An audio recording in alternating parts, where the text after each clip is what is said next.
Bonjour à tous et bienvenue sur la suite de cette série SFUP, qui est le sigle que vous avez pu voir dans le titre de la vidéo, et qui veut dire savoir-faire un pur esclave. Dans la vidéo précédente, je vous ai présenté des types de composants numériques très simples. Il y avait l'inverseur, qui porte très bien son nom puisqu'il ne fait qu'inverser le signal booléen qui est présent sur son entrée. Je rappelle qu'un booléen ne peut prendre que deux valeurs, et selon le cas concret d'utilisation du composant, ces deux valeurs sont interprétées comme étant les chiffres ou les nombres 0 et 1, ou des valeurs de vérité comme non et oui, ou faux et vrai, etc., etc.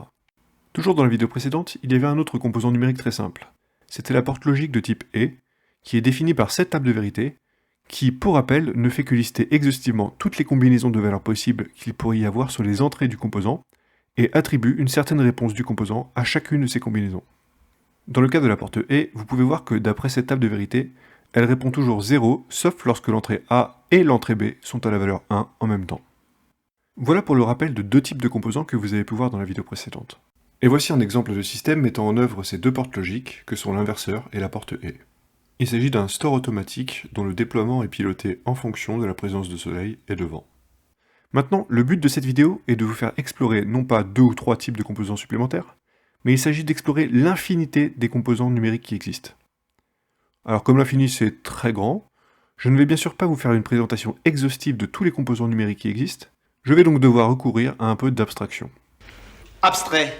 C'est de l'abstrait, hein. Je crois que c'est de l'abstrait. Oh, mais j'adore l'abstrait. Mais j'adore l'abstrait.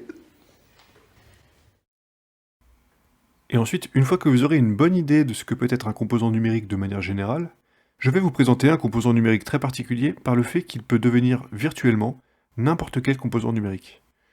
En fait, quand on démarre ce composant, il ne fait qu'attendre qu'on le programme. Il attend parfois pendant des millions de microsecondes, puis après avoir reçu sa programmation, virtuellement, il devient le composant numérique correspondant à cette programmation. Là, j'imagine que certains d'entre vous se disent que ce composant particulier dont je vous parle s'appelle le processeur. Eh bien oui, vous avez raison. Je vais bien vous présenter le processeur, mais sachez que ce n'est pas tout à fait pour une bonne raison que vous vous êtes dit cela. Car en fait, il n'y a pas que les processeurs qui peuvent être programmés de manière à devenir n'importe quel composant. Par exemple, il y a aussi le FPGA.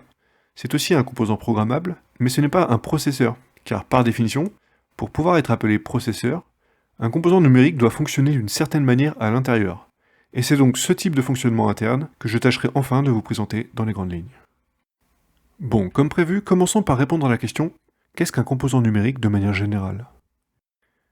Et pour répondre à cette question, il me semble que le mieux, pédagogiquement, c'est de commencer par un cas particulier simple et de généraliser petit à petit jusqu'à atteindre le composant numérique général. Alors par exemple, commençons en repartant d'un composant que vous connaissez bien, repartons de la porte E. Comme vous le savez, ce composant numérique a deux entrées qui permettent d'y introduire deux booléens et une sortie qui permet de récupérer la réponse du composant sous la forme d'un booléen. Maintenant, généralisons cela. Là où dans le cas de la porte logique on parle de booléen, dans le cas général, on peut très bien parler de données qui sont d'un type quelconque. Je donnerai très bientôt des exemples de données qui ne sont pas des booléens. Mais aussi, là où dans le cas de la porte logique on parle du fait que l'on place deux données en entrée, et que la réponse consiste en une seule donnée, on peut très bien généraliser en disant qu'un composant numérique prend en entrée un nombre quelconque de données, et répond en sortie avec un nombre de données tout aussi quelconque. Mais par ailleurs, vous savez que, matériellement, au moins dans le cas de toutes les technologies à base d'électronique, les portes d'entrée-sortie d'un composant numérique sont des pattes métalliques sur lesquelles on ne peut que fournir des valeurs booléennes. Or, je viens de vous dire qu'on peut généraliser en parlant de données qui peuvent avoir n'importe quel type, et pas seulement le type booléen. Alors pourquoi ce que j'ai dit n'est pas contradictoire ? Eh bien en fait, soit une donnée est de type booléen, alors dans ce cas pas de problème, soit la donnée n'est pas qu'un simple booléen, alors dans ce cas on va utiliser plusieurs booléens, donc concrètement plusieurs pattes du composant, pour véhiculer une donnée de ce type. Dans cet exemple, vous pouvez constater que le signal nommé donnée 0 et qui ne serait en fait pas qu'un simple booléen est découpé en trois morceaux de données. Or, morceau en anglais, ça se dit bit, et donc on dit que le signal donnée 0 se code ou est encodé sur 3 bits. Ensuite, à droite du composant, sur l'interface de sortie, le signal qui s'appelle aussi donnée 0 est codé sur un seul bit, c'est donc une donnée de type booléen. Et enfin, la donnée qui est en bas à droite, imaginez qu'elle est codée sur 16 bits, ou même 64 bits. Alors, si sur le papier on devait représenter les 64 ports de sortie correspondants, ça serait très long et illisible. Donc voilà la notation qu'on utilise pour raccourcir l'écriture. Maintenant, voyons un exemple concret de composant numérique qui fait intervenir des types de données autres que le type booléen. Ce composant est l'additionneur, Il sert bien sûr à calculer la somme des deux nombres qui sont présents sur son interface d'entrée. Comme vous le savez, un additionneur additionne des nombres. Mais cet additionneur particulier, peut-il additionner n'importe quel nombre? Eh bien non, car les nombres sont ici représentés sur 3 bits d'information. Or, combien de nombres différents peut-on représenter avec seulement 3 bits? Eh bien, sur 3 bits, on peut écrire un certain nombre de combinaisons. Et donc, si à chaque combinaison, on fait correspondre un nombre, on va pouvoir coder autant de nombres qu'il y a de combinaisons. Alors, combien de combinaisons peut-on écrire sur 3 bits? Eh bien, pour répondre à cela, je vais dresser la liste des combinaisons, en appliquant une méthode pas à pas. Et un conseil avant de commencer l'application de cette méthode, même si vous ne comprenez pas bien le début de cette méthode, ne mettez pas la vidéo en pause, car c'est sûrement en voyant sa fin que vous comprendrez son début. Alors, commençons par dresser la liste des combinaisons que l'on peut faire avec seulement un bit, que je vais appeler bit 0. Eh bien, on peut écrire deux combinaisons, 0 et 1. Bon, ok, c'est un peu bizarre de parler de combinaison sur un seul bit, mais bref. Ensuite, si on ajoute un bit, le bit 1, comment dresser la liste de toutes les combinaisons? Eh bien, d'une part, pendant que le premier bit varie, ce bit 1, lui, peut rester toujours à la même valeur. Disons que c'est la valeur 0. Donc je vais représenter ce que je viens de dire en mettant que des 0 dans la deuxième colonne. Mais d'autre part, il pourrait aussi rester à 1 pendant que le bit 0 varie. Donc pour tenir compte de ça, je duplique les variations du bit 0, et cette fois, je mets des 1 devant. Et voilà, on a toutes les combinaisons sur 2 bits. Et vous pouvez constater qu'en ajoutant ce deuxième bit, le nombre de combinaisons a été doublé du fait que j'ai dupliqué les deux premières combinaisons. Donc on a 2 fois 2 égale 4 combinaisons. Bon, mais comme on veut toutes les combinaisons sur 3 bits, il reste une dernière itération à appliquer. Alors ajoutons un troisième bit, le bit 2. Ensuite, pour toutes les combinaisons précédentes, laissons ce bit tout le temps à 0. Donc je mets des 0 ici. Mais il pourrait tout aussi bien être à 1. Donc idem, je copie-colle toutes les combinaisons précédentes, et cette fois, au lieu de mettre que des 0, je mets que des 1 devant ces nouvelles combinaisons. Et voilà, on a toutes les combinaisons sur 3 bits. Et idem, on a encore doublé le nombre de combinaisons. Donc on se retrouve avec 2 fois 2 fois 2 égale 8 combinaisons. Et donc si on revient sur notre exemple de codage de nombres entiers, avec ces 8 combinaisons, on va pouvoir coder 8 nombres entiers. Et en l'occurrence, on va coder les 8 premiers nombres entiers, c'est-à-dire les nombres allant de 0 à 7. Et vous voyez aussi qu'on pourrait coder des nombres sur 4 bits, puis 5, puis 6, etc.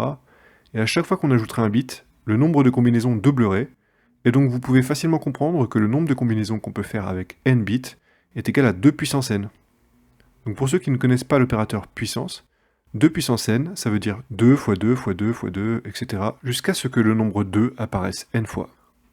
Bon maintenant, que reste-t-il à faire pour définir le codage des nombres allant de 0 à 7? Eh bien, c'est une opération mentale très simple, il suffit de faire correspondre mentalement chacun de ces 8 nombres à une des 8 combinaisons. Et c'est simplement ça qu'on appelle le codage en binaire. De manière générale, c'est simplement faire correspondre mentalement une combinaison binaire à une chose que l'on souhaite coder en binaire. Et donc vous voyez qu'il y a forcément une part d'arbitraire dans cette correspondance. On pourrait très bien faire correspondre ces nombres en les prenant dans n'importe quel ordre. Par exemple, voici une définition de codage possible.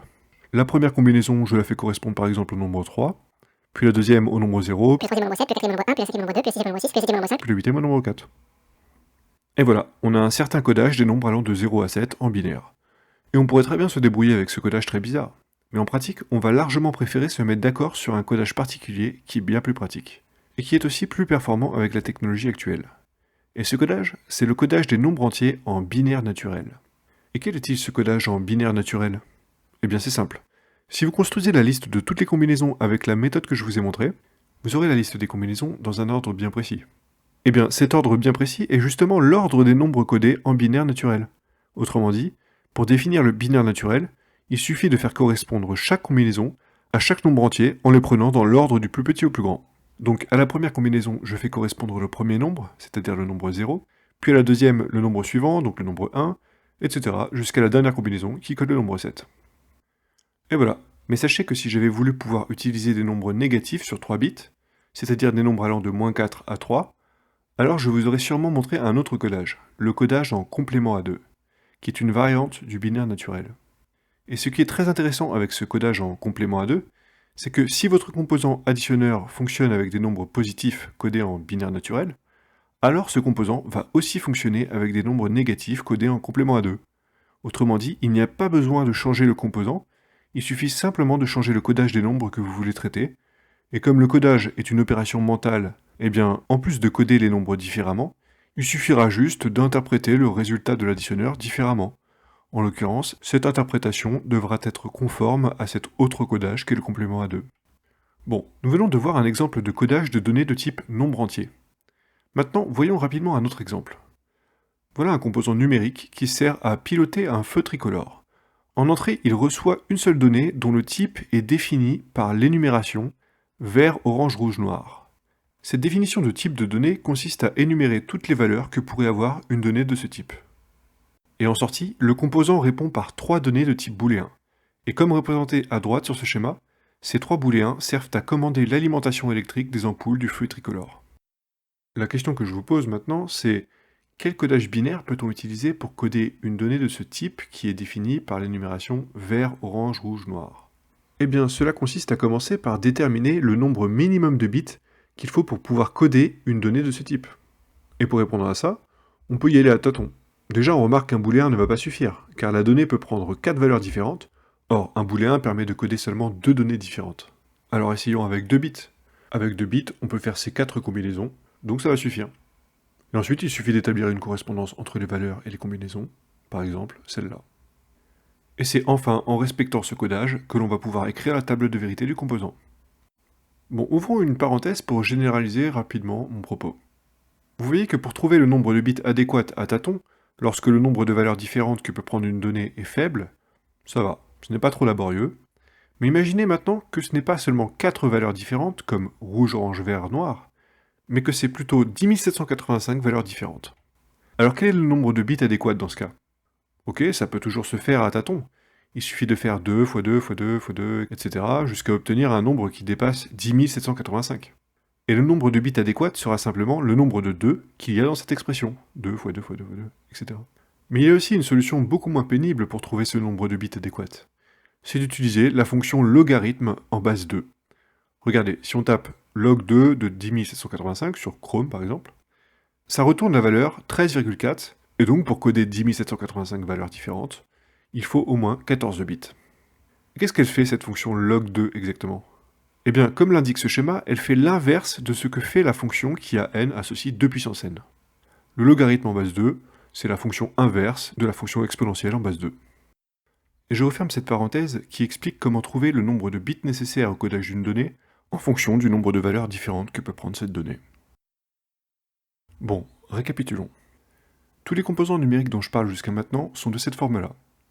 Mais in fine, avec la technologie actuelle, les données sont codées en binaire, donc un composant numérique ressemble à ça. Et donc si on considère un composant très quelconque, comme celui-là, on peut voir l'ensemble des données présentes sur son interface d'entrée comme une seule grosse donnée composite, et cette grosse donnée composite serait codée sur 3 plus 4 plus 2 bits, c'est-à-dire sur 9 bits. Et alors, on peut dresser la table de vérité de ce composant en commençant par dresser la liste de toutes les combinaisons que l'on peut écrire sur 9 bits. Et il me semble que rien que cet exemple assez concret devrait suffire à vous convaincre du fait que tous les composants de la famille infinie de composants dont je parle jusqu'à maintenant, tous ces composants peuvent être totalement définis par une table de vérité qui ressemble à ça. Bon et bien voilà, vous connaissez maintenant d'une manière assez abstraite un ensemble infini de composants. C'est l'ensemble des composants qui peuvent, au moins en théorie, se décrire par une table de vérité. Et cet ensemble a un nom, c'est l'ensemble des blocs combinatoires. Et à votre avis, est-ce qu'un processeur est un bloc combinatoire?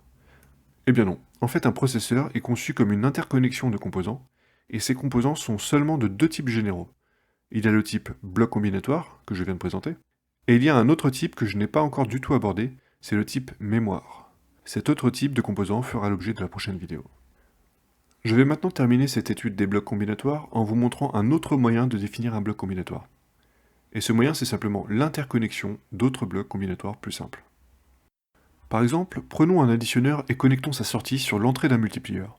Et maintenant, si on regarde d'un point de vue extérieur l'ensemble formé par cette interconnexion, c'est assez évident que ce nouveau composant est aussi un bloc combinatoire. Et pour définir ce gros bloc combinatoire dont la fonction est de faire x plus y fois z, on n'a pas eu besoin d'écrire sa table de vérité. On a simplement décrit l'interconnexion de blocs combinatoires plus simples, en l'occurrence l'additionneur et le multiplieur. Sachant bien sûr que ces deux composants doivent être définis par ailleurs, soit par une table de vérité, soit par l'interconnexion de composants encore plus simples, et ainsi de suite, jusqu'à n'avoir que des composants relativement simples, qui sont définis par des tables de vérité uniquement. Sachez aussi, pour la suite, que lorsque l'on définit un composant par une interconnexion de composants, on parle d'une description structurelle. alors que si c'est par une table de vérité, on parle de description comportementale ou fonctionnelle. Maintenant, je vous propose de voir une très belle description structurelle du composant qui est certainement le plus utilisé au monde. Précédemment, je vous ai parlé de l'additionneur 3 bits avec ce schéma qui présente ses interfaces d'entrée et de sortie. Et je n'ai pas dressé de table de vérité pour décrire la fonction de ce composant. Et je ne vais pas le faire, car ça ne serait vraiment pas intéressant. Ce qui est beaucoup plus intéressant, c'est de se demander comment les ingénieurs ont conçu l'additionneur qui est présent dans l'appareil qui vous permet de regarder cette vidéo, et même n'importe quelle machine qui utilise un processeur. On pourrait se dire qu'ils ont directement interconnecté les transistors CMOS, en suivant je ne sais quelle logique. Mais en fait, non, pas du tout. En fait, ils ont commencé par une conception structurelle qui est très inspirée de notre façon naturelle d'additionner deux nombres. Et cette façon naturelle, c'est celle qu'on apprend à l'école primaire. Pour rappel, voici cette méthode. Par exemple, si on va additionner 245 à 87, que fait-on à l'école? Eh bien, on pose l'addition sur le papier. 245 plus 87. Et on la résout en additionnant les unités, 5 plus 7 égale 12. Donc on pose 2, et on écrit la retenue en haut de la colonne des dizaines. Puis on additionne les 3 chiffres de la colonne des dizaines, 1 plus 4 plus 8, ce qui fait 13. Donc on pose 3, et on écrit la retenue au-dessus de la colonne suivante. Puis on additionne les 3 chiffres de la colonne suivante. Et oui, je viens de dire les 3 chiffres, puisqu'en fait, là où il n'y a pas de chiffre dans cette colonne, on peut dire qu'il y a le chiffre 0. Et je ne dis pas ça pour rien, vous allez comprendre pourquoi bientôt. Donc on fait 1 plus 2 plus 0 égale 3, et on a fini. Bon, et bien pour concevoir l'additionneur, on va s'inspirer de cette méthode. Mais le problème c'est que dans cette méthode, les nombres comme 245 et 87 sont écrits en écriture décimale. C'est-à-dire que leur écriture utilise 10 chiffres différents. Ce sont bien sûr les chiffres 0, 1, 2, 3, 4, 5, 6, 7, 8, 9. Or, la technologie actuelle nous oblige à utiliser seulement deux chiffres, le 0 et le 1. Bon, et bien, inspirons-nous de la façon qu'on a d'écrire les nombres en décimale. Pour cela, retombons en enfance pendant quelques secondes pour bien comprendre ce que c'est que d'écrire des nombres en décimale. Pour ensuite faire la même chose, mais en binaire. Alors allons-y, faisons la liste des nombres entiers. 0, 1, 2, 3, 4, 5, 6, 7, 8, 9. Là j'arrive à 9, donc j'ai un problème car j'aimerais bien écrire le nombre 10, mais je n'ai que 10 chiffres, et je les ai déjà tous utilisés. Donc comment faire? Eh bien, je fais deux choses. Première chose, je remets à 0 le chiffre des unités, et deuxième chose, j'incrémente le chiffre des dizaines. Ça veut dire que j'ajoute 1 au nombre des dizaines. Or, le chiffre des dizaines, même si on ne l'a pas représenté, il vaut quelque chose. Il vaut 0 pour l'instant. Donc 0 plus 1 égale 1. Et voilà, on obtient le nombre qui suit le 9, c'est-à-dire 10 en écriture décimale. Bon, et bien maintenant, appliquons exactement ce même raisonnement, mais cette fois en n'utilisant pas les 10 chiffres 0, 1, 2, 3, 4, 5, 6, 7, 8, 9, mais seulement les deux chiffres 0 et 1. Alors ça commence pareil, 0, 1, et là, par habitude, j'ai envie de continuer en mettant le chiffre 2. Sauf que là, je ne peux pas, puisque je m'oblige à n'utiliser que le 0 et le 1. Donc je me retrouve dans la situation précédente où j'arrivais à 9. Eh bien, à même situation, même solution. Et cette solution consistait à faire deux choses. Première chose, je remets à 0 le chiffre des unités. Et deuxième chose, j'incrémente le chiffre qui est dans la colonne suivante. Tout à l'heure, j'avais dit que c'était la colonne des dizaines, parce qu'on utilisait 10 chiffres. Sauf que là, on utilise seulement deux chiffres, donc on dit que c'est la colonne des deuxaines. Et voilà, vous pouvez comprendre que je viens d'écrire le nombre 2 en binaire naturel. Puisque une douzaine plus 0 unité est bien égale à 2. Bon, si vous avez bien compris ça, il me semble que vous devriez être capable de continuer indéfiniment en écrivant tous les nombres suivants en binaire. Donc maintenant, je vous propose de mettre sur pause pour chercher comment écrire quelques-uns des nombres suivants en binaire. Et ensuite, pour ceux qui n'aimeraient pas chercher ce genre de choses par eux-mêmes, ou pour ceux qui seraient restés bloqués, je vous montrerai comment faire. Alors, on en était au nombre 2 qui s'écrit 1, 0 en binaire. Ensuite, ajoutons une unité à ce nombre pour écrire le nombre 3. Alors le chiffre des unités devient 0 plus 1 égale 1, et donc 3 s'écrit 1, 1 en binaire naturel. Continuons en ajoutant 1. Donc pareil, on ajoute 1 au chiffre des unités, ce qui fait 1 plus 1 égale 2, mais le chiffre 2 n'existe pas en binaire, donc le chiffre des unités est remis à 0, et on ajoute 1 au chiffre des douzaines. Sauf que là c'est pareil, 1 plus 1 égale 2, donc on remet à 0 le chiffre des douzaines, et on ajoute 1 au chiffre qui est dans la troisième colonne, qu'on appelle la colonne des quatraines. Et voilà, ça nous donne cette écriture du nombre 4 en binaire naturel. Ensuite, je continue en ajoutant 1 aux unités. 0 plus 1 égale 1, donc on a cette écriture du nombre 5. Ensuite, si j'ajoute encore 1, je remets à 0 la colonne des unités, j'incrémente la colonne des douzaines, ça donne 6. Ensuite, si j'ajoute 1, on voit sans difficulté que le nombre 7 s'écrit comme ça. Et si j'ajoute encore une unité, cette unité va de proche en proche faire basculer tous les 1 en 0, et on va se retrouver avec un 1 dans la colonne des huitaines. Et si j'ajoute encore un dernier 1, on voit que 9 s'écrit comme ça, en binaire naturel. etc., etc., etc.